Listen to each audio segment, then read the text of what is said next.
सांबजै नमः पार्वती पतये शिव हर हर महादेव। श्रीमज्जगद्गुरु पंचाचार्य महाराज की जय।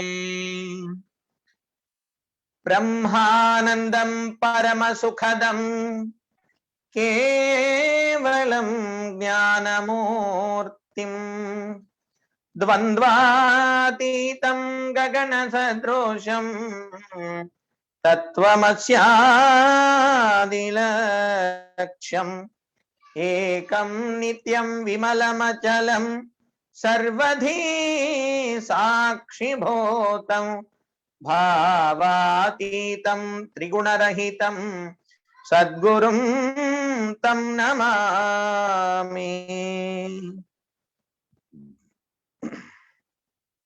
यस्य स्मरणमात्रेण नृणां मुक्तिः करस्थिता तं वन्दे जगदाधारं विश्वाराध्यं जगद्गुरुम्। ओम नमः प्रणवार्थाय शुद्धज्ञानैकमूर्तये निर्मलाय प्रशान्ताय तस्मै श्री गुरवे नमः। श्री गुरुभ्यो नमः। हरः ओम। वेद वेदांगे इतिहासागम सर्वशास्त्र सुप्रसिद्ध श्रीमद विमल वीर शैव धर्म संस्थापनाचार्य वर्य जगदादि जगद्गुरु मूल पंचाचार्यांच्या दिव्य पावन पवित्र चरणी सभक्ती पूर्वक साष्टांग दंडवत प्रणिपात समर्पित करून त्याबरोबर विश्वशांती व लोक कल्याणार्थ आयोजित केलेला अद्भुत भव्य दिव्य कार्यक्रम चातुर्मास्य निमित्त चालत असलेले ज्ञान महाकुंभ या कार्यक्रमाचे दिव्य शिवसंकल्प केलेले ज्ञान सिंहासनाधीश्वर अष्टोत्तर सहस्त्र विद्या वाचस्पती जगद्गुरु डॉक्टर चंद्रशेखर शिवाचार्य महास्वामीजी यांच्या दिव्य पावन पवित्र चरणे सभक्तिपूर्वक साष्टांग दंडवत प्रणिपात करून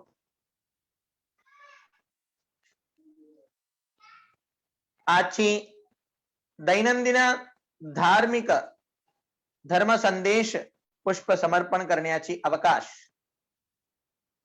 आम्हालाच मिळालेली आहे। या कार्यक्रमाची प्रारंभी वेदघोषाने आपण प्रारंभ करूया। वेदघोष श्री कमलस्वामी दहिवडकर बृहन्मठाचे विद्यार्थी शिवानंद स्वामी यांनी वेदघोष करणार आहे। श्री गणेश शारदा गुरुभ्यो नमः। हरः ओम। पंचाननकोद्भूतान् पंचाक्षरमनोगमान् पंचसूत्रकृतो वन्दे पञ्चाचार्यान् जगद्गुरून् विश्वेशलिङ्गसम्भूतं विश्वविद्याविबोधकम् विश्ववन्द्यं सदा वन्दे विश्वाराध्यं जगद्गुरुम् ज्ञानादिशक्तियुक्ताय मुक्तिमुक्तिप्रदायिने लक्ष्मीदेवडीशाय गुरुसिद्धाय ते नमः। प्रत्यक्रारुणकान्तिकान्तवपुषं पूर्णेन्दुबिम्बाननम् भद्राकारमुमासुतं पशुपते रुच्छृङ्गमध्यस्थितं पाशं मोदकमङ्कुशं सरसिजं पाशं ददानं करम् वन्दे श्रीगणनायकं भवहरं चन्द्रार्तमौलिं शिवम्। ॐ तच्छय्योरावृणीमहे गातुं यज्ञाय गातुं यज्ञपतये दैवी स्वस्तिरस्तु नः स्वस्तिर्मानुषेभ्यः ऊर्ध्वं दिगातु भेषजं शन्नो अस्तु द्विपदे शञ्चतुष्पदे। ॐ सहना भवतु सहनो भुनक्तु वीर्यं करवावहै तेजस्विनावधीतमस्तु मा विद्विषावहै। ओम शांति शांति शांति। श्रीमज्जगद्गुरु पंचाचार्य महाराज की जय। श्री श्री जगद्गुरु डॉक्टर चंद्रशेखर शिवाचार्य महाराज की जय। हर हर महादेव। अत्यंत सुंदर व सुमधुर वेदघोष संपन्न केलेले गुरुकुलाचे साधकांना जगद्गुरु महासन्निधीच्या अनंत मंगलाशीर्वाद असावा अशी प्रार्थना करून श्री ज्ञान महाकुंभ या कार्यक्रमामध्ये आपण अनेक दिवसापासून वेगवेगळ्या विषयांबद्दल वेगवेगळा स्वामीजी लोकांच्या अमृतवाणीतून आलेला धर्म संदेश श्रवण करीत आलेले आहोत. खरोखर म्हणजे हे 1-2 दिवसाचे कार्यक्रम नसून पूर्ण 4 महिन्यापर्यंत होणारे कार्यक्रम आहेत. अत्यंत भाग्यवान आहोत ज्यांनी ज्ञान समुपार्जन करण्याची विचार करतात. ज्या लोकांना धर्माची अभिमान असणार, ज्या लोकांनी धार्मिक जीवन जगत असाल, त्या लोकांसाठी ही मोठा वरदान समान आहे की आपल्याला काशी जगद्गुरु महास्वामीजींनी एक अत्यंत आगळा वेगळा कार्यक्रम आणि सुदीर्घ कालापर्यंत आपण ज्ञान समुपार्जन करण्याची एक संधी आपल्याला महास्वामीजींकडून उपलब्ध झालेला आहे. आणि या कार्यक्रमामध्ये सेवा करण्याची संधी आम्हालाही मिळाली आहे आणि आमच्या बरोबर अनेक महाराज लोकांनाही मिळाली आहेत की जेणेकरून आपल्या अनुभव ज्ञानाची दासोह दान करण्याची एक विशिष्ट संधी मिळाली आहे.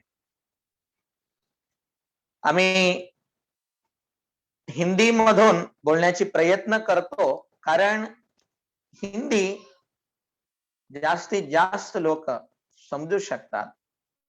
अनेक लोकांना हिंदी भाषा माध्यमातून जर सांगितलं तर त्यांनाही याची उपयोगिता होईल.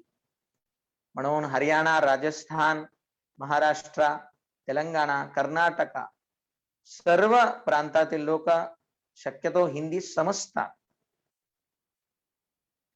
आणि या ऑनलाईन द्वारे आपल्याला काशी पीठाच्या माध्यमातून गेले 1 वर्षापेक्षाही जास्त झाले भरपूर ज्ञान समुपार्जन करण्याची संधी वेगवेगळ्या कार्यक्रमा माध्यमातून आपल्याला मिळत आहे. त्यामध्ये प्रमुखतः हे ज्ञान महाकुंभ चातुर्मास्य निमित्ताने सगळ्यांसाठी उपलब्ध आहेत. लिंग, वयो इत्यादी कुठलेही भेद न ठेवता सर्वांना कार्यक्रमाची परिपूर्ण लाभ घेण्यासारखा कार्यक्रम म्हणजे विशिष्ट रूपाने ज्ञान महाकुंभ कार्यक्रम आहे. या कार्यक्रमामध्ये कधीच कुठलेही कारण असले तरी अत्यंत निस्वार्थपणे समय पालन करते हुए निस्वार्थ रूप से सेवा संपन्न कर रहे सुभाष जी, श्रद्धा जी, ये दोनों दंपति अत्यंत पवित्र मन से, शुद्ध अंतःकरण से सेवा समर्पण कर रहे हैं. वो कभी दिखते नहीं है, पीछे रह करके ही अपना कार्य सेवा संपन्न करते हैं. उनका मन में केवल उनको एक ही इच्छा रहता है, एक ही उनका कामना रहता है. सेवा से मेवा मिलने का कोई भी उनका इच्छा नहीं है.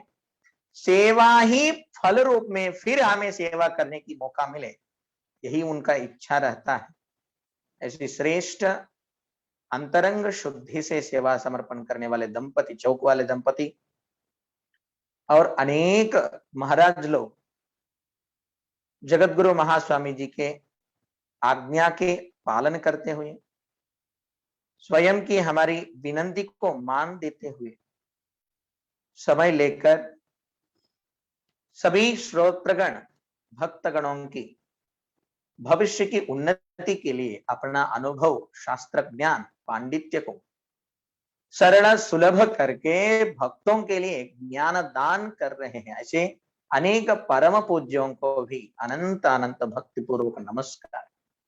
क्योंकि वे महाराज लोग अत्यंत व्यस्त रहते हुए भी समय दे करके ऑनलाइन के माध्यम से अपनी सेवा एक दिवसीय असो या अनेक दिवसीय असो कर रहे हैं, इसके लिए बहुत ही आनंद व्यक्त करते हैं। तो आज की विचारधारा में हम लोग अभी तक बहुत सारे प्रकार के विचारों को हम लोग श्रवण किए हैं, कन्नड़, तेलुगु, मराठी, हिंदी, और उनमें से वीरशैव धार्मिक परंपरानुगत शास्त्रोक्त पद्धति से शिवाद्वैत विद्या को संग्रह करने की और उस आचार पद्धतियों के बारे में, अष्टावरण हो, पंच आचार हो या षट स्थल हो, इन सभी के बारे में कोई ना कोई महाराज जी हमें मार्गदर्शन किए ही है। और उन मार्गदर्शन के कारण बहुत सारे लोग वो श्रेष्ठ धर्म की पालन भी कर रहे हैं। मनुष्य अपना जीवन में 3 विषयों को संपादन करने के लिए अपना जीवन में ज्यादा समय निकालता है, और ज्यादातर समय, शक्ति, ज्ञान, धन क्या संपादन करने के लिए हमें बिताना चाहिए, शास्त्र में क्या कहा है, उसे छोड़ करके बाकी 3 चीजों के लिए उन्होंने अपना वय, शक्ति, युक्ति, आर्थिक सब कुछ उपयोग करके शास्त्र में जिन चीजों के लिए आप अपना समय बर्बाद मत कीजिए ऐसा कहा है, उन्हीं चीजों के संपादन में लगे रहते हैं।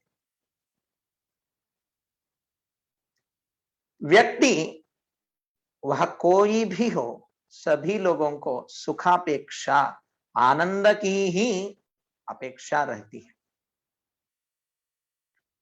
कोई भी नहीं चाहते हैं मैं दुखी हो जाऊं, सभी लोगों को सुख आनंद ही चाहते हैं सभी लोग।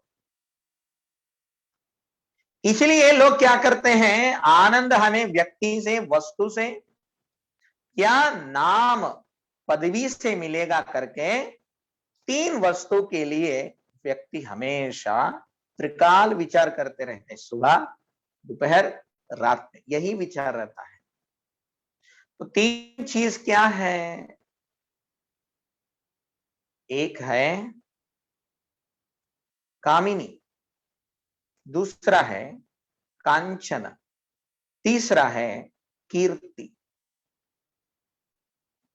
कोई भी व्यक्ति रहे, सामान्य व्यक्ति रहे या विशेष व्यक्ति रहे, सभी लोग इन 3 चीजों की संपादन संग्रह के लिए ही, इन तीनों को हम संग्रह करने से ही हमें आनंद प्राप्त होगा ऐसा समझ करके व्यक्ति क्या कर रहे हैं, इन तीनों चीजों को संपादन करने में ही लगे रहते हैं। क्योंकि उन्हें लगता है हमारे पिताजी, हमारे पूर्वज, हमसे जो पहले बड़े होकर के गए हैं, वे लोग भी यही किए हैं, इसलिए वे लोग आनंद रहे हैं, पूर्व अनुभव में इसी से आनंद मिली है, तो हमें भी यही करना चाहिए, तभी हम आनंदी रह पाएंगे। ऐसा सोच करके, विचार करके स्त्री की संपादन में, यानी स्त्री की संगम में या स्त्री पुरुष की संगम में,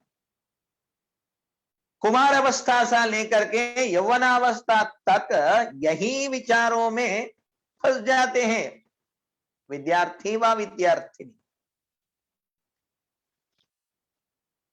उनके उस वय में उन्होंने स्त्री या पुरुष के बारे में न सोचते विद्यार्जन में यदि मन लगाया तो वह व्यक्ति श्रेष्ठ बन सकता है, इसे भूल करके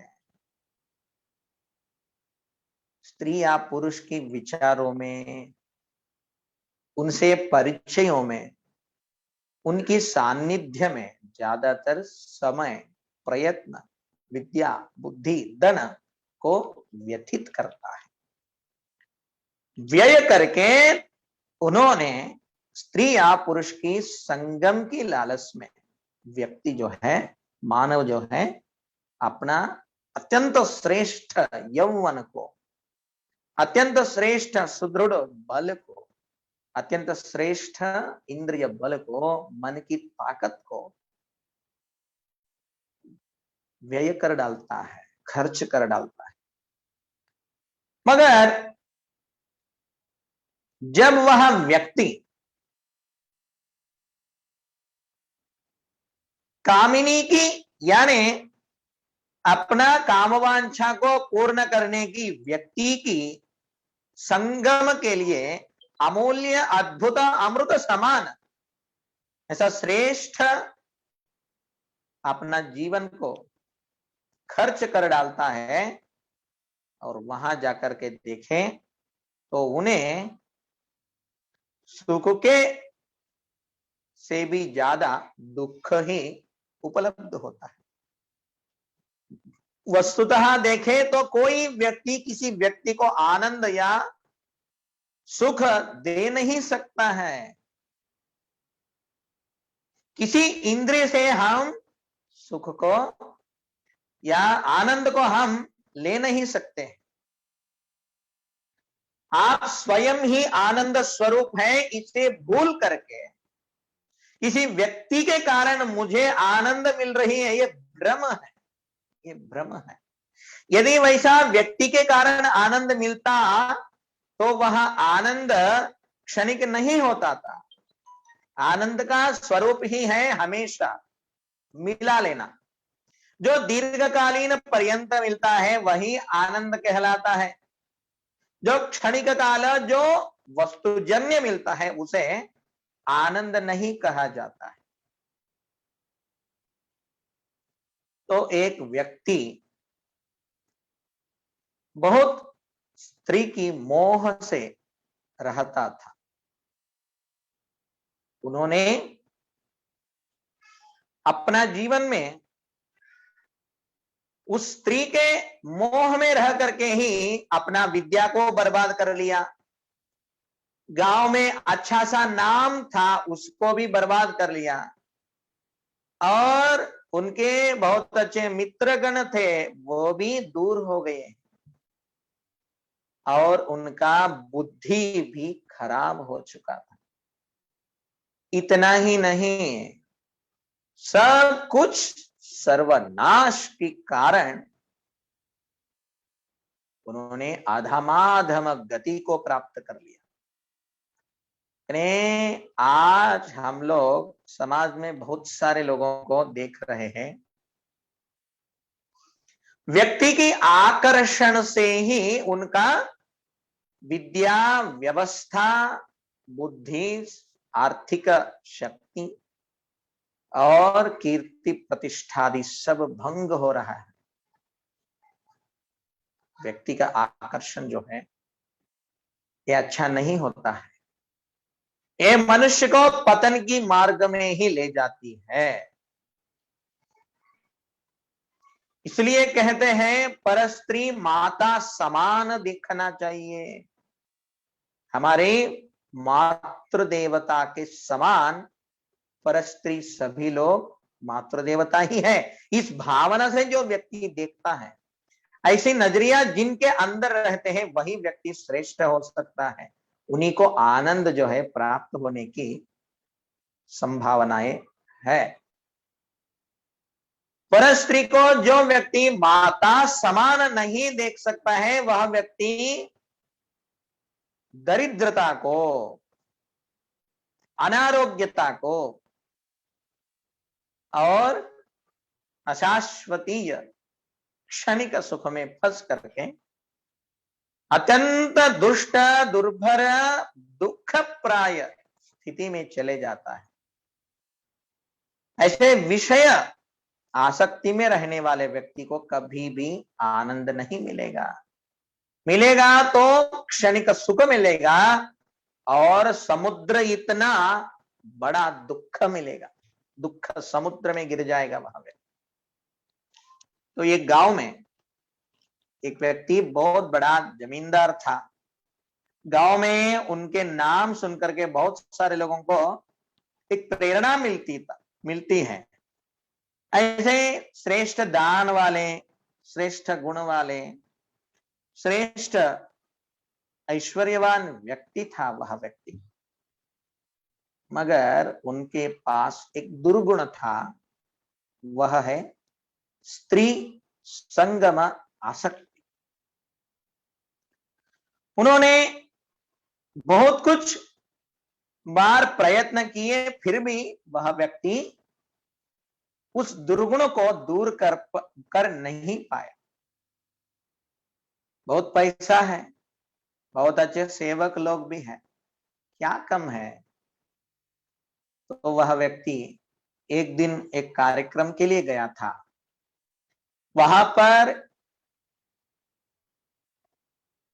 एक परस्त्री का मोह उन्हें हो गया था। गरीब घर के स्त्री था और उनके घर में कोई बड़े लोग नहीं थे। वह व्यक्ति अकेला ही अपना पत्नी के साथ रहता था। वह व्यक्ति मर गया था और ये स्त्री अकेला हो गई, विधवा स्त्री हो गई और ज्यादा उनका उम्र भी नहीं था, वो भी यौवनावस्था में ही थे।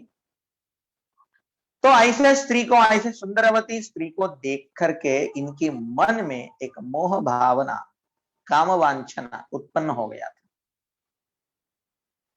कहते हैं कामातुराणाम न भयम न लज्जा। जिनके मन में, विचारों में काम आतुरता बढ़ जाती है, उन व्यक्ति के दो लक्षण पहचान में आते हैं। एक है न भयम, उनके मन में भय नहीं रहता है, और न लज्जा, उनको कोई लज्जास्पद गुण उनके पास नहीं रहता है। यानी काम से भर गया हुआ व्यक्ति को भय और लज्जा नहीं होता है।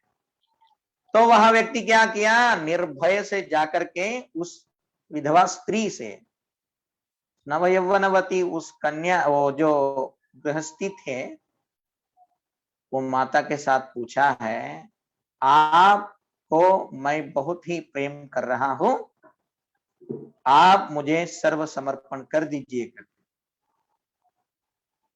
वो अबला स्त्री थे, अकेले ही थे, उनके लिए कोई नहीं था। वो अकेला जो भी काम मिलता है उससे करके रहती थी। उनकी रक्षा करने के लिए कोई नहीं है, तो उन्होंने बहुत भी भय से दुखी हो गई है और डर गई है। मगर इस व्यक्ति को, हमें इनसे, मुझे खुद को मेरा रक्षण करना है, मगर मैं कैसा कर पाऊंगा? ये आशास्वदीय क्षुल्लक शरीर के बारे में उनको मोह हो गया है। उन्हें ये शरीर सुंदर दिख रही है। वो जो स्त्री थी, वो बहुत ही धार्मिक स्त्री थी। उन्हें शास्त्र का ज्ञान भी था, वो अज्ञानी नहीं थे। उन्हें जो ज्ञान था, उस ज्ञान को वह जमींदार व्यक्ति को भी पढ़ाना था। ऐसी भावना से वह स्त्री ऐसी विचार किया था, इन्हें मैं यदि ना कहता तो मुझे इन्होंने बहुत सताता है और मुझे दुख देगा, और उससे मेरा भी संकल्प सिद्धि नहीं होगा कि इनको ज्ञान सिखाना है, इनको पाठ पढ़ाना है। तो उन्होंने क्या किया था, इस व्यक्ति को होकार दे दिया है, अमुक अमुक समय पर अमुक अमुक दिन पे आप आ जाइए करके 10 दिन के बाद उनको बुलाइए। ये व्यक्ति बहुत खुश हो गया है कि मुझे इतना शीघ्र से ये होकार देगी, ऐसा मुझे नहीं लग रहा था। शायद मेरे ऐश्वर्य को, मेरे नाम को, मेरे रूप को देख करके ये भी मोहित हो गया है, मुझे 10 दिन के बाद बुलाई है। उनकी इतना सुंदरता था, उनकी सुंदरता में ये 10 दिन उन्हीं के बारे में विचार करते हुए दिन बीत रहा था। वो जो स्त्री थी, उनको अपना सुंदरत्व की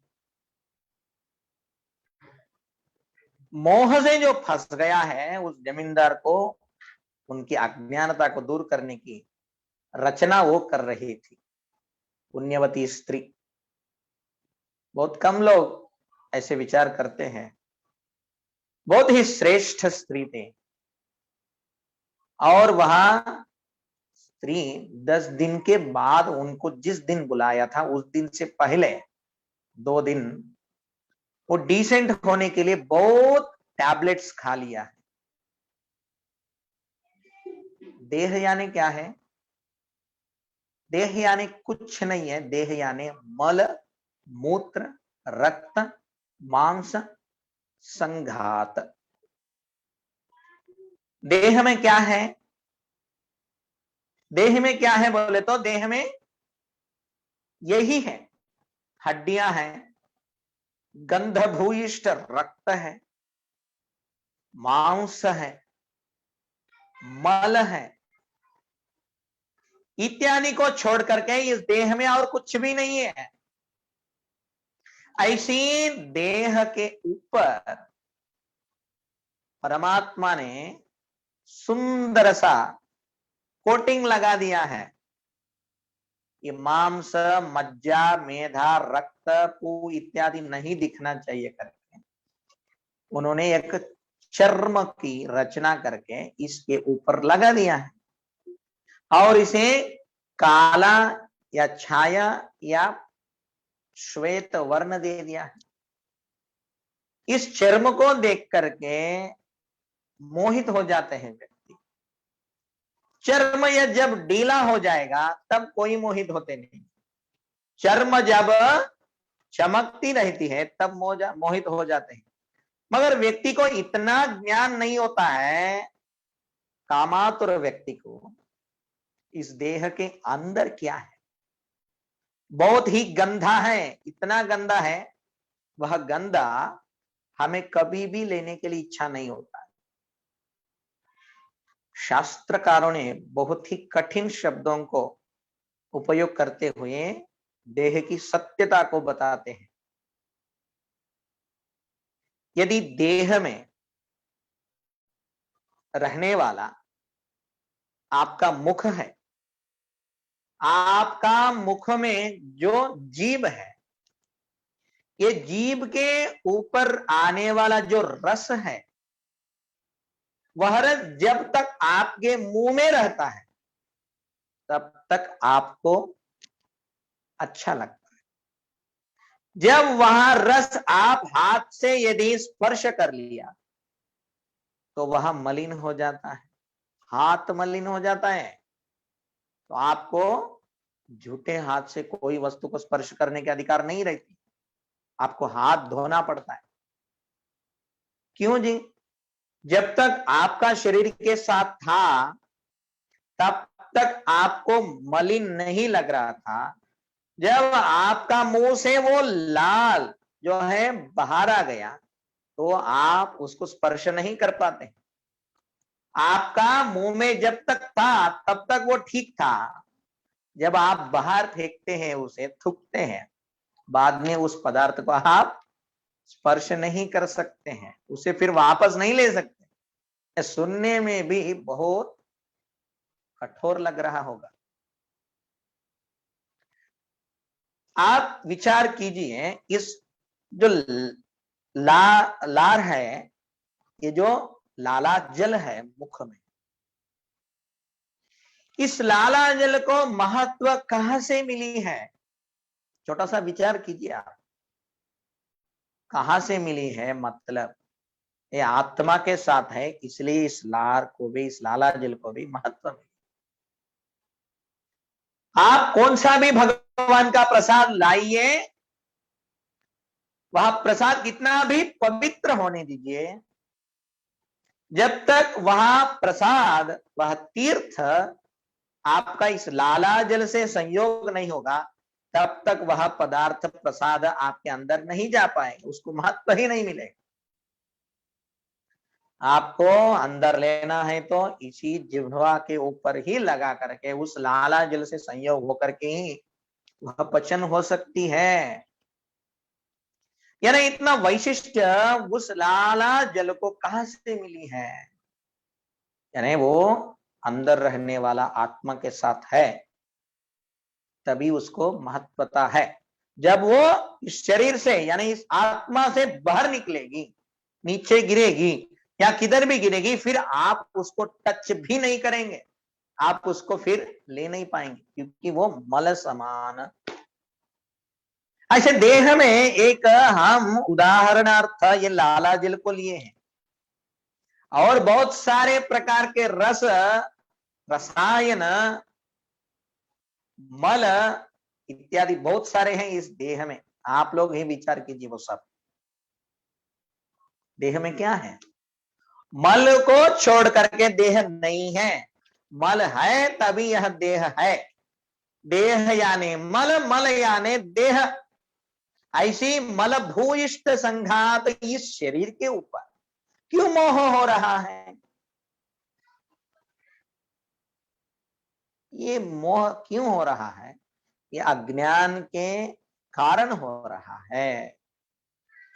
एक सुभाषितकार ने अपना विचारों में व्यक्त करते हैं, हे परमात्मा, आप कितना कृपावंत है, आप कितना दयावंत है। हमारे मानवों के लिए, हमारे जीवियों के लिए आप कितना कुछ कर बैठे हैं। सही में आपके इतना बड़ा दिल किसी के पास नहीं रहता है करके वो प्रार्थना करते। उनमें से एक परमात्मा ने हमारे लिए दिया हुआ एक विशिष्ट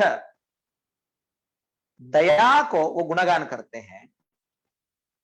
परमात्मा कैसे हमारे ऊपर दया दिखाई है। हमारे जो शरीर के ऊपर जो चमड़ा है, चर्म, इसे लेकर के बहुत बड़ा उपकार किया है भगवंत ने, परमात्मा। यदि आप लोग सोचिए, वो कहते हैं उनके विचारों में, हमारे शरीर के अंदर रहने वाला वस्तु को बाहर करके, बाहर रहने वाला ये चमड़ा को यदि अंदर करता था, निर्माण वैसा करता था परमात्मा ने, तो कितना बड़ा दुखी हो जाते थे हम लोग। सब अंदर रहने वाला बाहर, बाहर रहने वाला अंदर कर दिया, तो कितना दुखी होंगे हम लोग। विचार कीजिए आप लोग। तो वो कहते हैं 24 आवर्स और मरण के समय तक एक ही काम करके बैठते थे हम लोग। मच्छर और मक्खियों को भगाने के लिए कुछ हाथों में लेकर के उस मांस, रस, इंद्रिय, रक्त इत्यादि पीने के लिए जो आते हैं ना, कीट आदि, उसको भगाने के लिए उधर इधर मारते ही बैठेंगे हम लोग 24 आवर्स मरण तक। और कौवा, कुत्ता इत्यादि आकर के हमारा मांस, कंडर आदियों को खाने के लिए आते हैं ना पक्षी, उसको भगाने के लिए लकड़ी पकड़ के, एक हाथ में इधर मक्खियों को उड़ाने के लिए और एक हाथ से कुत्ता, कौवा आदियों को मारने के लिए ही हमारा समय पूरा उसी में चले जाता था। कुछ कमाना, कुछ खाना, कुछ बांधना, कुछ बड़ा कुछ करने के लिए समय ही नहीं रहता था। इसी में हमारा पूरा समय चले जाता था। हे परमात्मा, ये सब सहज सहज ही हमारी रक्षा होने के लिए आप उस सब को अंदर रख करके ऊपर से सुंदर ऐसा प्लास्टरिंग जो है आप कर दिए हैं गिलावा, और इसको अच्छा से पेंटिंग भी मार दिए हैं। हे परमात्मा, आपके इतना बड़ा दिल किसी का नहीं है, आप हमारे लिए बहुत बड़ा उपकार किए हैं करके वह सुभाषितकार व्यक्त करते हैं। यानी वो सत्य कह रहे हैं। आप लोग अनुभव कर चुके होंगे, जब बाल्यपना में या कभी एक्सीडेंट हुआ होगा तो पैर में या हाथों में किधर भी कुछ लग गया तो आपका चर्म कट होने के बाद मांस बाहर आता है और रक्त इत्यादि वहां से निकलता है। तुरंत आप उसको बंद करते हैं। यदि बंद नहीं किए तो उसी क्षण में वह रक्त की वासना से मक्खियां इत्यादि जो है उसे पीने के लिए या उसे खाने के लिए आ जाते हैं। नहीं तो आपका यह घाव जो है ये भरता नहीं है, उसको आपको तुरंत त्याग करना पड़ता है। यानी छोटा सा चोटिल लगने के बाद हम लोग जो है इतना दुख को सहन नहीं कर पाते हैं। शुगर इत्यादि रहेगा तो बहुत बड़ा ऑपरेशन ही करना पड़ता है। और परमात्मा जो है यदि अंदर का बाहर कर दिया तो कितना बड़ा दुख होता होगा, ये हम लोग सोचना चाहिए। कितना बड़ा वरदान रूप से हमें परमात्मा दिया है। मल भूयिष्ठ, मांस भूयिष्ठ, रक्त भूयिष्ठ देह को देख करके वह जमींदार जो है मोह हो गया है।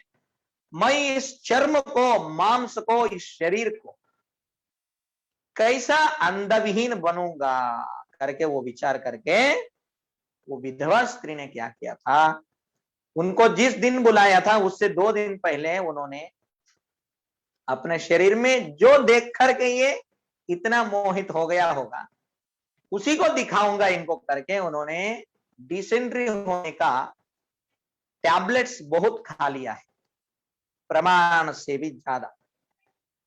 2 दिन कम से कम 40 बार उन्होंने डिसेंट्री कर लिया, और 1 बार, 2 बार, 3 बार, 4 बार हुआ तो ही हमारे शरीर में रहने वाला सब मल बाहर चला जाता है और हमारे नेत्र जो है बंद हो जाते हैं।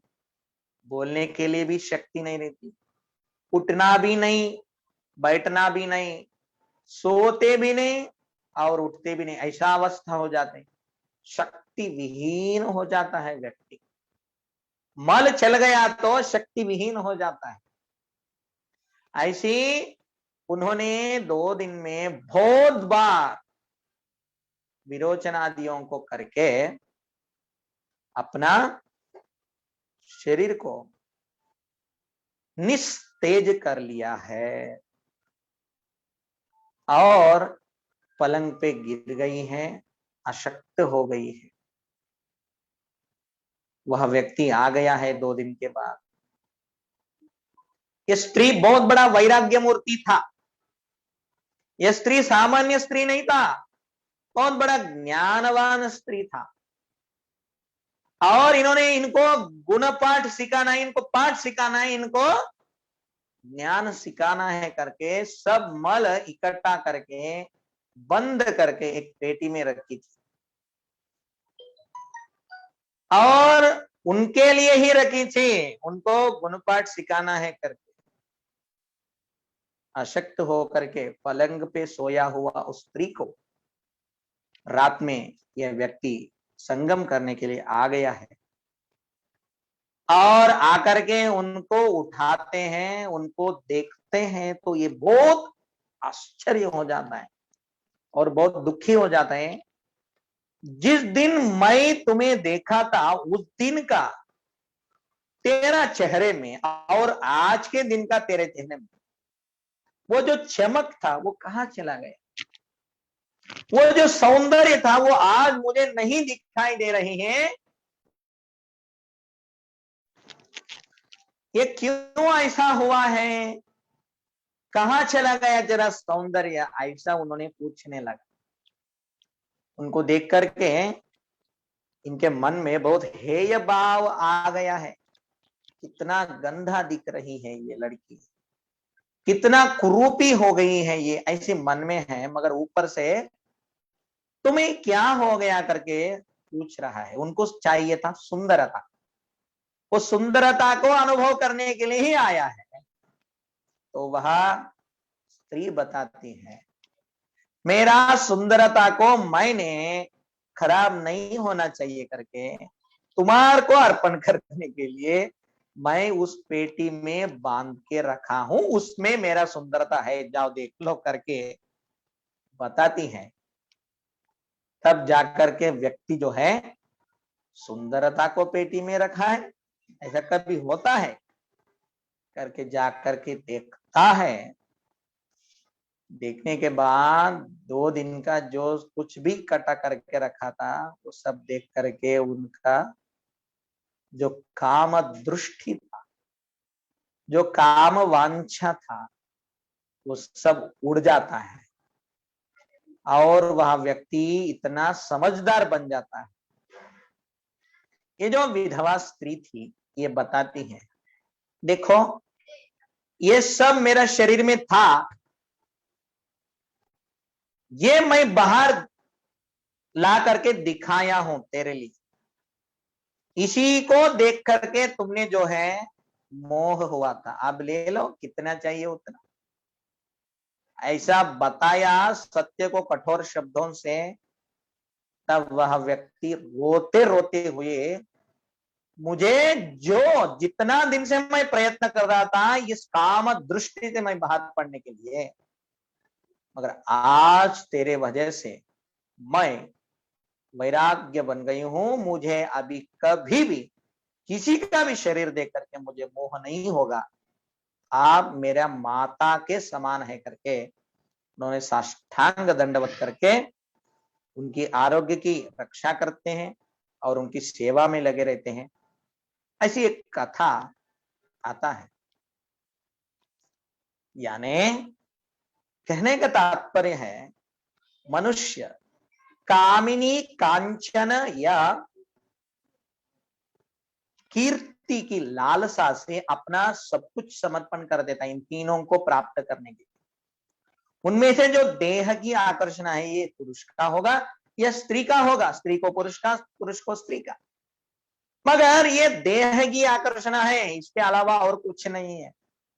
ऐसी देह की आकर्षणा में पढ़ करके अपना ज्ञान, धन, समय इत्यादि व्यर्थ कोई भी नहीं करना चाहिए। इसीलिए महारामायण इत्यादि इसलिए हुआ है, इसलिए हुआ है, महाभारत इत्यादि महाकांड इसलिए हुआ है। व्यक्ति अपना वस्तु को, अपना व्यक्ति को छोड़ करके और दूसरों की वस्तु व्यक्ति के ऊपर जब आकर्षण हो जाता है, जब चाहने लगता है, तभी उनका पतन आरंभ हो जाता है। इसलिए परस्त्री को कभी भी बुरा नजर से नहीं देखना है। वो अपना जननी है, अपना माता है, आदि शक्ति स्वरूपिणी है। ऐसी भावना जिस व्यक्ति के अंदर आता है वही व्यक्ति सुख आनंद भोग सकता है। इसलिए शरीर जो है यह मल संजात है, मल से बनी है और इसमें मल ही है और यह मल ही है। इसलिए जब इस शरीर से आत्मा निकल जाता है, वो करोड़ों पति का भी शरीर हो, वह रोज 6 बार स्नान करके भी रहने दो, कितना भी नीटनेस मेंटेनेंस करने वाले व्यक्ति हो, जब इस शरीर में से आत्मा निकल जाता है तब इस शरीर को ज्यादा देर कोई सहन नहीं कर पाता है। कोई अपना घर में उस शरीर को 2, 3, 4, 5, 6, 10 दिन नहीं रख पाता है। जब तक आत्मा है, जब तक शिव है, तब तक वह शरीर सुंदर दिखता है, वह शरीर को सब कुछ देता है, सब कुछ होता है। जिस क्षण उसमें से वो निकल जाएगा तब इसमें मल ही मल है, इसे कोई अपनाता नहीं है। अपना धर्म पत्नी ही अपनाता नहीं है। 40-40 वर्ष आपके संगिनी जो है अर्धनारीश्वरी, वही आपको नहीं रखती है। और आपको सर्व कुछ समर्पण करके आपके साथ जो 40-40 वर्ष आपको देखने वाला आपका पति भी आपका उस शरीर को नहीं रखता है घर में। आपका सब कुछ आप जिनके लिए समर्पण करें वो बच्चे भी आपको नहीं रखते, आपका मित्र नहीं रखते, आपका कोई भी उस शरीर को नहीं रखते, क्योंकि वो अब शरीर नहीं है, अब आप नहीं है, अभी वहां शव है। शव, जब तक शिव था तब तक आप था, यानी आप ही शिव है, शिव ही आप है, इसलिए वह व्यक्ति इस शरीर को छोड़ के चले गए, ऐसा बोलते हैं। बोरा भर के रखा है धान्य से, तब वो बैठ सकता है, उठ सकता है, सब कुछ कर सकता है स्थिर से, मगर उस बोरा में धान्य सब कुछ रिकाम कर दिए तो वह बोरा को आप खड़े नहीं कर सकते, वह बोरा गिर जाता है। वैसा शिव जब चले जाता है तब यह शरीर बैठ भी नहीं सकता, ऐसा वैसा नहीं कर सकता, बोल नहीं सकता, देख नहीं सकता, उठ नहीं सकता, यानी शिव है इसलिए सब कुछ है। ऐसी अशाश्वतीय, और एक क्षण में भी एक जैसा नहीं रहता है, अभी जैसा है वैसा एक क्षण के बाद नहीं रहता है यह शरीर, ये हमेशा चेंज होता रहता है। शीर्यते इति शरीरः, यानी हमेशा इसमें करोड़ों अणु मर जाते हैं, ये बहुत बड़ा स्मशान है ये शरीर, करोड़ों अणु कृमि बैक्टीरिया मर जाते हैं और जन्म लेते हैं। इतना बड़ा महाश्मशान है ये शरीर, इतना बड़ा मल संघात है ये शरीर। ऐसे शरीरों को देख करके कोई भी मोह में नहीं पड़ना चाहिए। पंडित विद्वान ज्ञानी लोग कभी मोह में नहीं पड़ते हैं शरीर को देख, इसलिए वे आनंद रह सकते हैं, इसलिए वे सदा आनंद से रहते हैं। तो स्त्री मोह जो है, कामिनी वांछा जो है, ये छोड़ना चाहिए हम लोग आनंद रहने के लिए, यानी शरीर की मोह भावना को छोड़ना चाहिए। दूसरा है कांचन प्रिय, मनुष्य जो है कांचन प्रिय, यानी सोना, धातु, भंगारम या पैसा, हिरण्य इत्यादियों को संग्रह करने में बहुत प्रयास करता रहता, यानी पैसा एक हमारे पास है तो सब कुछ हमारे पास है ऐसा सोचते हैं, ऐसा कभी नहीं होता है जी। एक हिंदी सुभाषितकार कहते हैं, पैसा में परमात्मा है, पैसा एक है तो सारा जग हमारे पास है, ऐसा सोचते हैं लोग, मगर ऐसा नहीं होता है। उन्होंने कहता है यदि आपके पास पैसा है तो सब कुछ है ऐसा सोचते हैं तो ये मूर्खता है। पैसा है तो आप पलंग खरीद कर सकते हैं मगर नींद को नहीं खरीद कर सकते।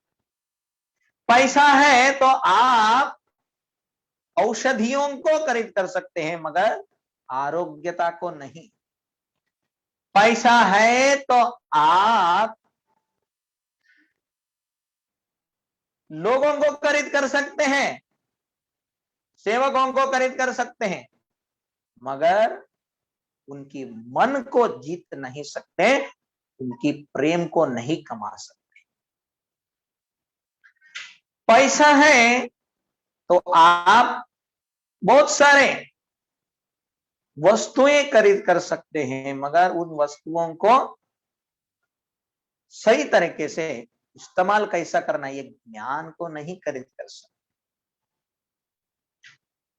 पैसा से आप सुख प्रदान करने वाले बहुत सारे वस्तुओं को संग्रह कर सकते मगर आनंद को नहीं। पैसा है तो आप पिस्तौल को खरीद कर सकते मगर हिम्मत को नहीं। यानी पैसा है सब कुछ आता है ऐसा सोचते हैं ना, ये बहुत बड़ा गलती है। सब कुछ आता होगा मगर आपके पास जितना आनंद था वो सब चला जाता है पैसा से। पैसा से हम सुखी रह सकते हैं, पैसा से हम आनंदी रह सकते करके पैसा को कमाने में इतना कष्ट करते हैं, इतना कष्ट करते हैं, मगर वह कष्ट से आपको पैसा के संग्रह में कभी भी आपको सुख नहीं रहता। संग्रह में सुख नहीं है, संपादन करते रक्षा करने में सुख नहीं है, और उन पैसा को खर्च करते वक्त भी आपको सुख नहीं। आये दुखम ये दुखम धिकर्ता कष्ट संश्रया। बुद्धिमान लोग कहते हैं पैसा आते वक्त भी आपको दुख देता है, पैसा जाते वक्त भी आपको दुख देती है। कैसा गुरुजी, हमें तो वैसा कुछ नहीं हो रहा है, ऐसा आप लोग कहते हो। आप ही विचार कीजिए, कोई भी अनायास से पैसा आता है क्या? पैसा किसी के पास भी अनायास से नहीं आता है। यदि अनायास से पैसा आया तो 1 नंबर पैसा नहीं है, वो 2 नंबर पैसा है। यदि ऐसा ब्लैक मनी उन्होंने कमाया तो उनको आगे जाकर के जो है वह दुख प्रदान करने वाला विषय होता है। तो कष्ट करके पैसा कमाना पड़ता है। आप भोजन को छोड़ते हैं, आप अपने रिश्तेदारों को कार्यक्रम में छोड़ते हैं, आप अपना संबंधों को छोड़ देते हैं, आप अपना व्यक्तियों को छोड़ देते हैं, सब कुछ भूल करके पैसा की कमाई में जब डूब जाते हैं तब पैसा जो है इकट्ठा होता है। और इतना इकट्ठा होने के बाद वह रक्षण करने में भी बहुत दिक्कतियां है। बैंक में रखा तो उसको टैक्स भरना पड़ता है, वो टैक्स चला जाता है तो मन को दुखद होता है, तो वो किसी ना किसी को देते हैं तो वो आता है क्या नहीं, ये एक टेंशन होता है। और उस पैसा को आप लोग जो है कैसा भी करके छुपा देते हैं, यानी रक्षण कर लेते, संग्रह करके। और रक्षण करने के बाद रुकती नहीं है, आपको हमेशा दिक्कत देती रहती है, वो टेंशन देती रहे, आपको नींद नहीं आता, मैं जहां रखा हूं वहां है क्या नहीं, वो मुझे फिर वापस मिलेगा क्या नहीं, यही टेंशन रहता है। एक व्यक्ति जो है होटल का मैनेजर था, वो खुद का ही होटल था, वो 11-12 बजे तक होटल चलाता था, एक बोरा भर के पैसा लाता था, घर में आने के बाद घर वाले सब सो जाते थे और वह व्यक्ति जो है पैसा इकट्ठा करते हुए 2 बजे तक इकट्ठा करके सब हिसाब करके तिजोरी में रखता है। और सड़ गया हुआ जो है खाना बनाया हुआ, वो ठंडा हो गया हुआ थोड़ा सा खाना खा लेता है, कोई नहीं रहता, भूत के जैसा 2 बजे रात में खाते हैं, तब उनको भूख लगता है, पैसा सब इकट्ठा करके रखने के बाद तब जो है खा लेता है और जाकर के थोड़ा सुकून से सो जाऊं करके सो जाता है। थोड़ा सा तिजोरी का बाजू में जो खिड़की था वो हवा के कारण इधर उधर होता है, इधर उधर हुआ शब्द इन्होंने सुन जाता है और सुन के भय से उठता है, कोई चोर तो नहीं आ गया मेरे तिजोरी को फोड़ के ले जाने के लिए पैसा।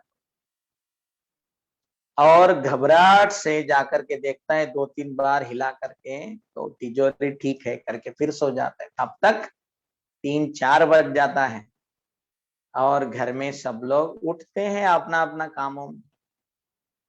यानी उनका नींद कितना घंटा हो सकता है, सुबह फिर 7 बजे उनको होटल की चालू करने के लिए फिर जाना पड़ता है।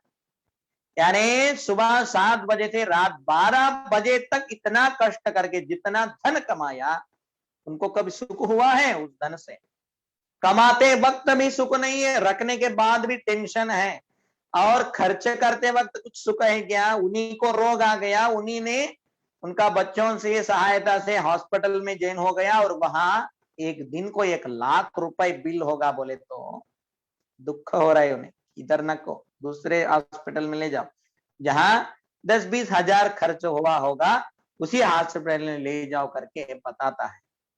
यानी खर्च करने में भी दुख होता है। किसी भी मॉल में आप चले जाइए, कितना ऑफर है वस्तु के ऊपर, यही आप देखते हैं। देख करके ही आप कम पैसा वाले वस्तु को ही आप लेते हैं। यानी खर्च करने में भी दुख, ऐसा सभी दुखों का मूल धनम है, अर्थम है, पैसा है। पैसा से कोई भी सुखी नहीं होता है, मगर ये भी एक पुरुषार्थों में एक है। तो ये पैसा हमें आनंद कैसा देगा? तो बताते हैं, पैसा आपको आनंद देना है तो पैसा की रूप को आप बदलाओ। कैसे बदलाओ? यानी सोना घर इत्यादि खरीद लें? नहीं, वैसा नहीं। पैसा को आप पुण्य के रूप में बदलाओ तो आपको वह पुण्य जो है आनंद प्रदान करेगा। यानी धार्मिक कार्यक्रम करो, जिस व्यक्ति को खाने के लिए नहीं है उस व्यक्ति को खाने के लिए कुछ दे दो। जहां आपका पैसा का सदुपयोग हो ऐसे मठ मंदिर आश्रम आदियों में दान दे दो। जितना आप कमाए हैं उसमें से 10% तो कम से कम देने की मन रखो, तब वह जो दान दिया हुआ 10% है वो आपको इस जन्म में भी आनंद देगा और आपका शरीर त्याग करने के बाद भी आपको धर्म के रूप में वो आनंद देगा। यानी कांचन की जो वासना आप में बैठी है, जो उसके ऊपर आकर्षण आप में बैठा था, वह कांचनम की आकर्षणा को परिवर्तन करने के लिए उसको छोड़ना पड़ता है। उसको छोड़ना नहीं हुआ तो आप संग्रह किया प्रत्येक पैसा वो दान धर्मादियों में रख दीजिए, आप उससे संरक्षण हो जाएंगे। यानी जीवन में आनंदित रहने के लिए पैसे को छोड़ो, ऐसा बोल रहे हैं। पैसे को छोड़ो तो हमें क्या होगा? कोई भी कार्य करने के लिए पैसा तो चाहिए। तो छोड़ने का मतलब यह नहीं है कि पैसा को छोड़ दो, पैसा का ऊपर जो आपकी मोह था उसे छोड़ दो। मन में पैसा के लिए जगह मत बनाओ, आप पैसा के लिए कुछ जगह बनाओ और उससे धर्म कार्य बनाओ, दान कार्य दे दो। इत्यादि करने से आपकी पैसा आपको आनंद प्रदान करेगा। पुण्य कार्य करने से ही आपका पैसा आनंद प्रदान करेगा। आनंद चाहिए जीवन में तो कामिनी कांचन की लालसा को छोड़ना चाहिए व्यक्ति, तब वह व्यक्ति श्रेष्ठ बन सकता है। आगे जाकर के कीर्ति के बारे में बता रहे हैं। कीर्ति,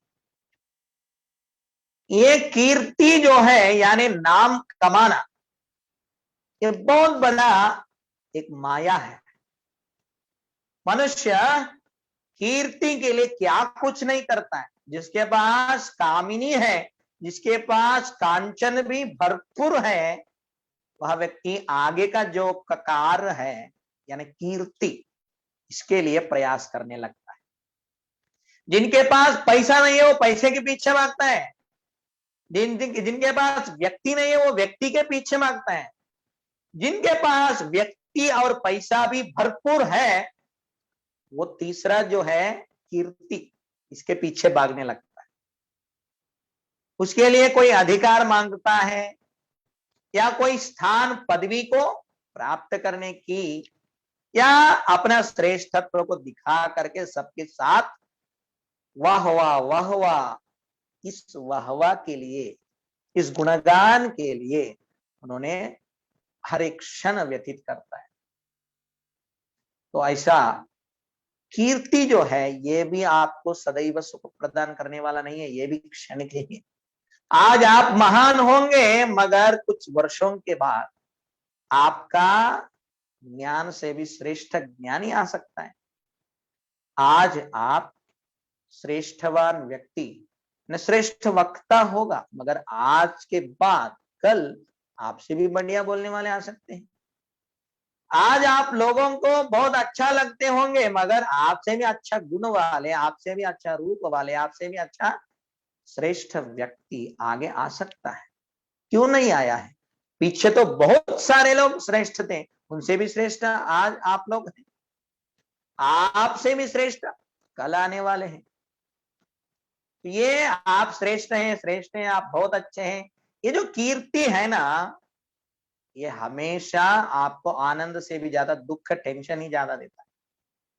इसलिए सम्मान प्राप्त करने वाले व्यक्ति लोगों को हमेशा एक चिंता लगी रहती है।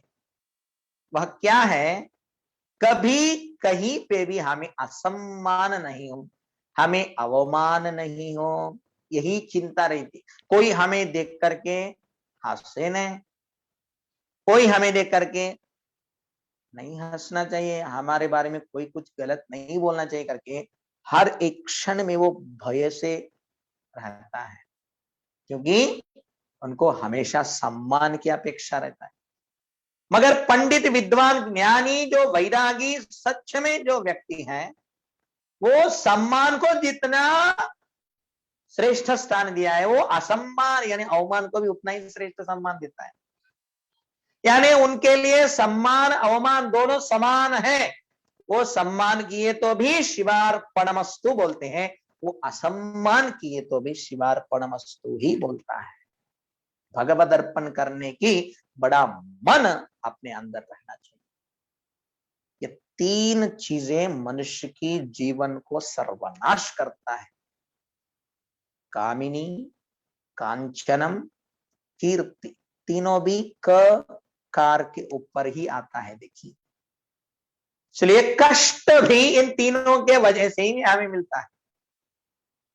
एक कष्ट आपको नहीं चाहिए तो कामिनी, कांचन और कीर्ति के ऊपर से मोह को हटाइए और धर्म की संग्रह करने में अपना जीवन को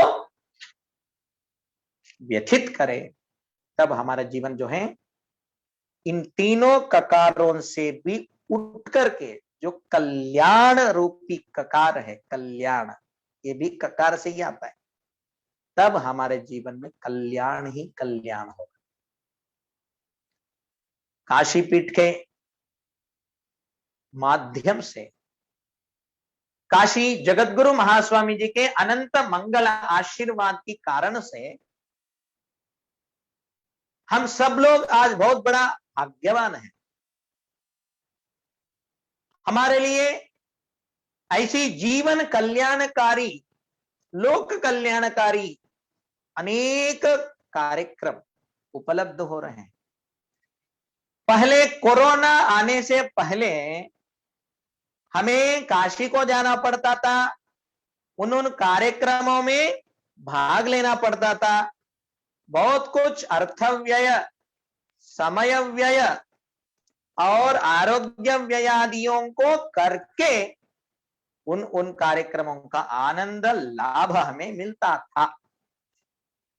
मगर प्रकृति की इस विकृति के समय में करुणा मूर्ति, विद्या वाचस्पति, पुंभाव सरस्वती, सचल विश्वनाथ रूपी जगतगुरु डॉक्टर चंद्रशेखर शिवाचार्य महास्वामी जी के विशाल हृदय को आप थोड़ा सा विचार कीजिए।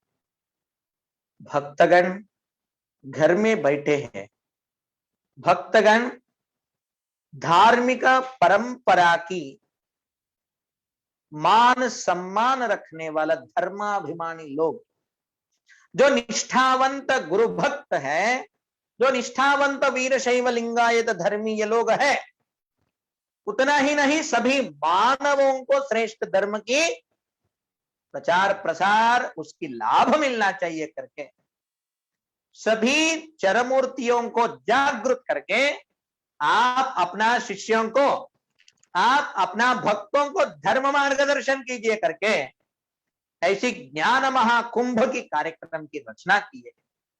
इसके लिए किसी का कोई पैसा नहीं खर्च होता है, किसी का कोई आरोग्य की नष्टता भी नहीं है। सब अपने अपने घर में बैठ करके सदगोष्ठी, सद्विचार, सद प्रवर्तना को बढ़ाने की श्रेष्ठतम कार्य जो है आज काशी पीठ के माध्यम से ही हमें उपलब्ध हो रही है।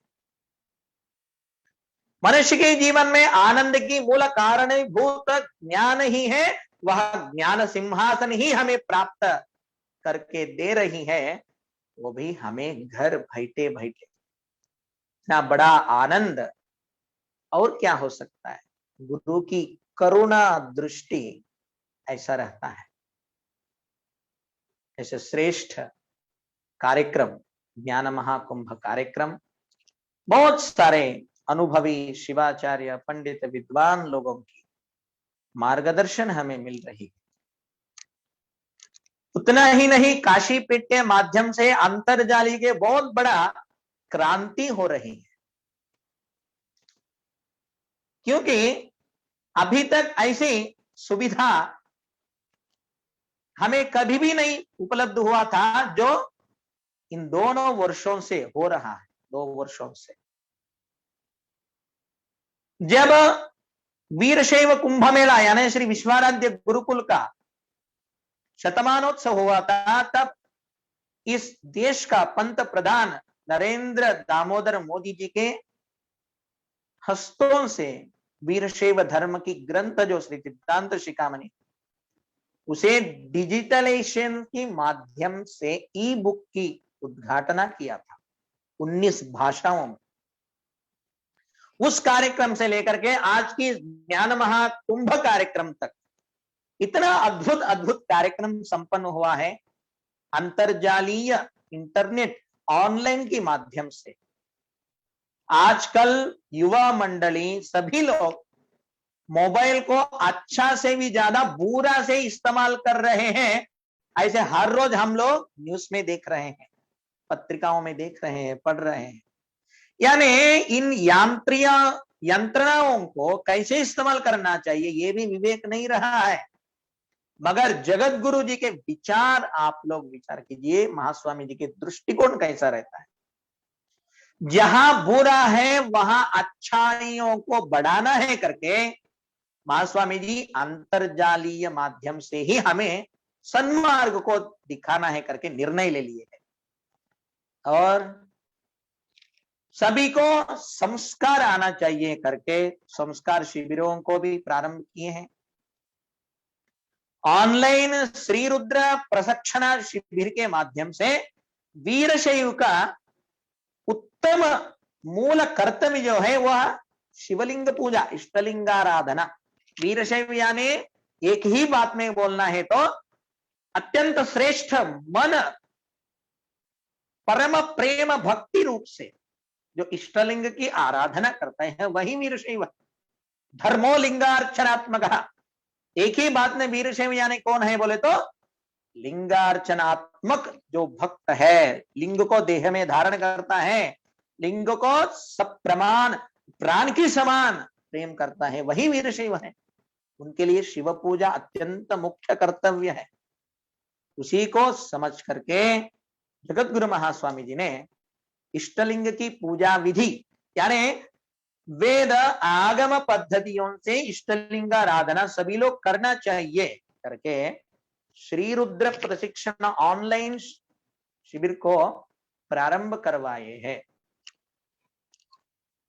यानी सुस्वरयुक्त वेद की जो सार है श्री रुद्र, उसे सीखना चाहिए सभी लोग। जो शिव भक्त हैं वे सभी लोग सीखना चाहिए। इसमें तारतम्य भेद को नहीं देखते हुए श्री सिद्धांत शिखामणि का प्रमाण वाक्य को लेकर के पंचाक्षरी मंत्र का जप और श्री रुद्रादियों की जप होना ही चाहिए हर एक वीरशैव के दैनंदिन सदाचार में। इसलिए सभी को सीखना चाहिए करके इतना बहुत बड़ा वरदान हमें प्राप्त करके दिया है।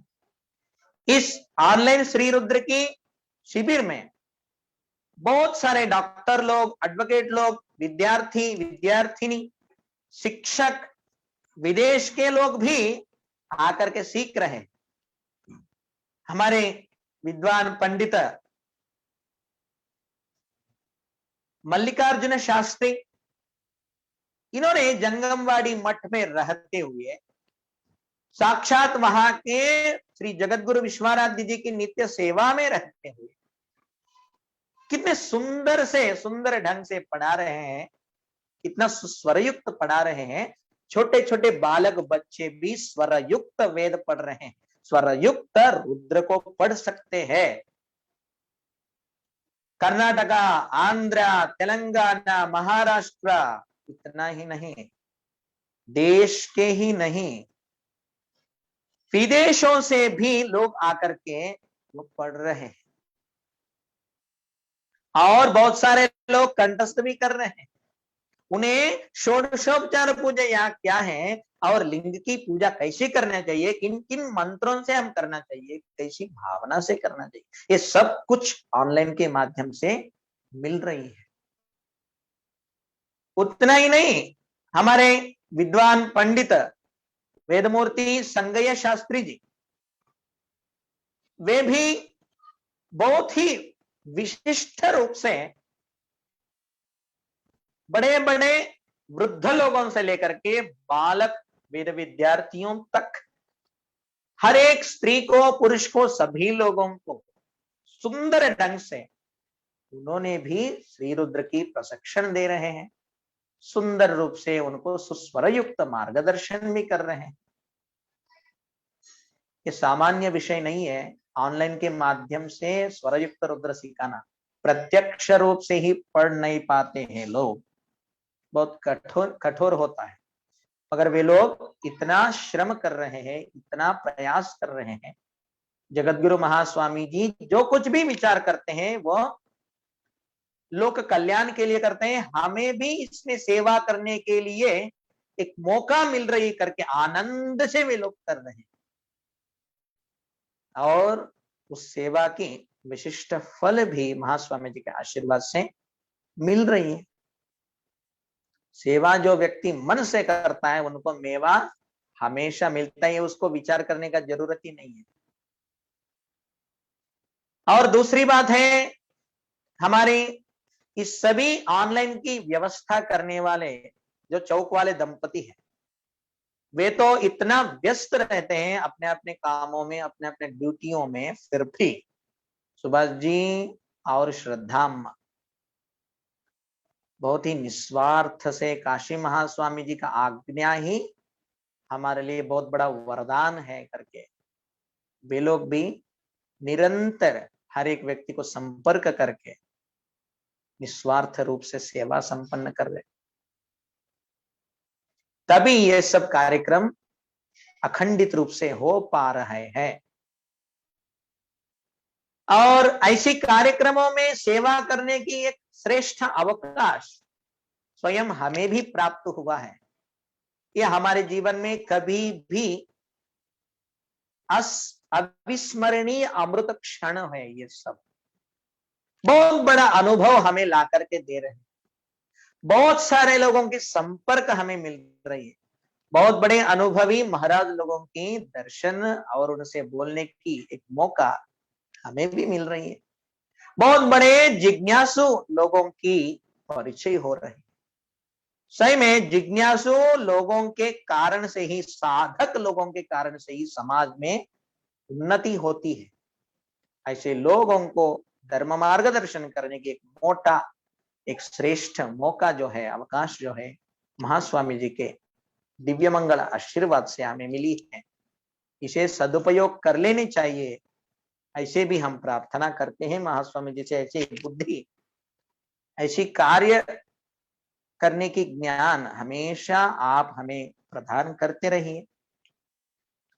सभी लोगों को पुनश्च एक बार हम यही कहना चाहते हैं, हमें जो कुछ भी वरदान काशीपीठ के तरफ से अनेक अंतर्जालीय कार्यक्रमों के माध्यम से मिल रही है, वो ऑनलाइन की श्री रुद्र प्रशिक्षण हो या ऑनलाइन के माध्यम से होने वाले ये धर्म जागृति कार्यक्रम यानी ज्ञान महाकुंभ कार्यक्रम हो, उतना ही नहीं और एक विशेष कार्यक्रम है।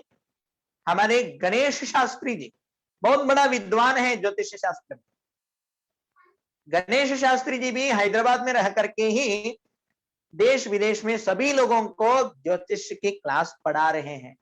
जिस किसी को भी सीखना है तो वे लोग सीख सकते हैं, इसमें कोई भेदभाव नहीं है। सभी को ज्ञान प्रदान करने के लिए ही ये सभी कार्यक्रम चल रहे। यानी गणेश शास्त्री जी किसी का भी कोई भी प्रश्न होगा वो हर रविवार उत्तर दे रहे हैं और साथ ही साथ उनको ज्ञान भी दे रहे हैं, ज्योतिष विद्या पढ़ा रहे हैं। सब लोग अपने पास जो कुछ भी ज्ञान है सबको देने के लिए बैठे हैं, लेने वाला ही इधर तो कम पड़ रहे हैं। यानी कहते हैं, शास्त्रोक्ति है यह, अन्नदानम महादानम, सभी दानों से भी अन्नदान जो है सबसे बड़ा दान है। और आगे जाकर के कह रहे हैं अन्नदान से कोई बड़ा दान है क्या, बोले तो हो है, अन्नदानम महादानम विद्यादान मतः परम, विद्यादान उससे भी बड़ा है कह रहे हैं ज्ञानदान।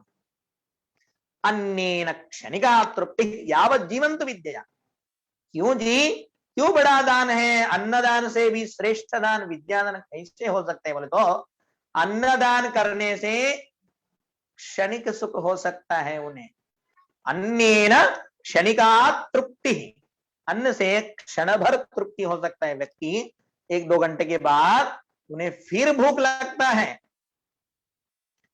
उनको फिर वो तृप्ति भावना चले जाता है, मगर वह तृप्ति भावना यावत जीव रहे, जब तक जीते हैं तब तक यदि वह तृप्ति भावना रहे तो अन्नदान से नहीं मिलेगा, वह विद्यादान से ही मिलेगा। इसलिए विद्या जिसके पास रहता है वह व्यक्ति हमेशा आनंद से रह सकता है। इसलिए दान करना है तो अन्नदान भी करें और उससे भी श्रेष्ठ जो है विद्यादान भी करना चाहिए। हमारे मल्लिकार्जुन शास्त्री, गणेश शास्त्री जी और हमारे संगय शास्त्री जी, उतना ही नहीं, संस्कृत संवाद शिविर भी हमारे काशीपीठ के तरफ से जगत गुरु महास्वामी जी के आशीर्वाद से हो रहे हैं। तिरुपला तिरुपति देवस्थान संस्कृत विश्वविद्यालय के जो मार्गदर्शन करने वाले प्रोफेसर जी हैं, वह भी खुद आकर के यहाँ संस्कृत संवाद हमें सिखा दे रहे हैं। ज्ञान बहुत रीति से काशीपीठ के माध्यम से विश्वाराध्य गुरुकुल के ऑनलाइन प्रशिक्षण शिविर से सब जगह ज्ञानदान बंद हो गया, मगर ज्ञान सिंहासन के द्वारा कभी बंद नहीं हुआ है। लेने वाले हर एक भाषा में हर एक माध्यम से ले सकते हैं, ऐसी सुविधा अंतर्जालीय इंटरनेट ऑनलाइन के माध्यम से उपलब्ध है। और किसी को विद्या सीखे या ना सीखे मगर ज्ञानार्जन होना चाहिए करके ऐसे चातुर्मास के निमित्त पर हमारे शास्त्र ग्रंथों में बताया गया रहस्यों को, साधना रहस्यों को, शिवयोग विद्या को प्रदान करने के लिए महास्वामी जी ने ज्ञान महाकुंभ जो है प्रारंभ करके दिया। ऐसी लोक कल्याण कार्यक्रम कहना चाहिए इसको। यहां सिर्फ अपने ही लोगों के लिए नहीं, जो व्यक्ति ज्ञान की वृद्धि करना चाहते हैं वे सब अपना ही लोग हैं। स्त्री हो पुरुष हो, कोई भी जाति का हो, कोई भी हो, सभी के लिए ज्ञान प्रदान, ज्ञान जिज्ञासा यदि उनके मन में है तो उनके लिए यह कार्यक्रम जो है ज्ञान महाकुंभ कार्यक्रम हमेशा हमेशा उपयोग होता है। ऐसे श्रेष्ठतम विश्व कल्याण कार्यक्रम को महास्वामी जी ने वरदान के रूप से हमारे लिए दिए हैं। हम सब लोग इस कार्यक्रम के माध्यम से बहुत बड़ा हमारी जीवन की उन्नति कर सकती है। ऐसी कार्यक्रम में निरंतर सेवा समर्पण कर रहे हैं सुभाष जी, श्रद्धा जी, चौक वाले दंपतियों को आयुर आरोग्य सुख भोग भाग्य सभी प्राप्त हो और हमेशा निरंतर ऐसे कार्यक्रम में सेवा समर्पण होते रहे उनसे, और हमारे सभी शास्त्री जी लोगों को भी मंगलमय आशीर्वाद प्राप्त हो और खुद हमारे लिए भी अनंत मंगल आशीर्वाद प्राप्त हो। ऐसे सभी श्रोत्रार्वों को और ऐसी बहुत बड़ा लाभ को लेते हुए जो साधक मंडली है, जो भक्त गण है, जो शिष्यगण है, उन सभी को भी अनंत मंगल आशीर्वाद प्राप्त हो। ऐसी श्री जगत गुरु महासन्निधि के दिव्य पावन चरणों में और काशी काल भैरव अन्नपूर्णा विश्वनाथ गंगा समेत परमात्मा की दिव्य चरणों में प्रार्थना करते हुए हमारे इन वाक पुष्पों को श्री जगत गुरु विश्वाराध्य जी के दिव्य चरणों में समर्पण करते हैं। ओम शांति शांति शांति। सांबजै नमः पार्वती पतये शिव हर हर महादेव। परमात्मा की प्रार्थना से इस कार्यक्रम को हम पूर्ण विराम देंगे। कल विशेष अनुभवज्ञ पंडित स्वामी जी के प्रवचनों को प्रारंभ होगा और कल एक कार्यक्रम में रहने के कारण हम नहीं आ पाए हैं। उस कार्यक्रम में प्रवचन चल रहा था तेलंगाना प्रांत में। इसलिए सुभाष जी ने बहुत सुंदर रूप से कार्यक्रम को चलाया है सभा संचालन के रूप में, और सभी लोग भक्ति श्रद्धा से प्रार्थना में सहभागी हो। ओम त्वमेव माता च पिता त्वमेव त्वमेव बन्धुश्च सखा त्वमेव त्वमेव विद्या द्रविणं त्वमेव त्वमेव सर्वं मम देव देव त्वमेव सर्वं मम देव देव। ओम पूर्णमदः पूर्णमिदं पूर्णात् पूर्णमुदच्यते पूर्णस्य पूर्णमादाय पूर्णमेवावशिष्यते। ओम शांति शांति शांति। ओम तत्सत्। श्री शिवार्पणमस्तु।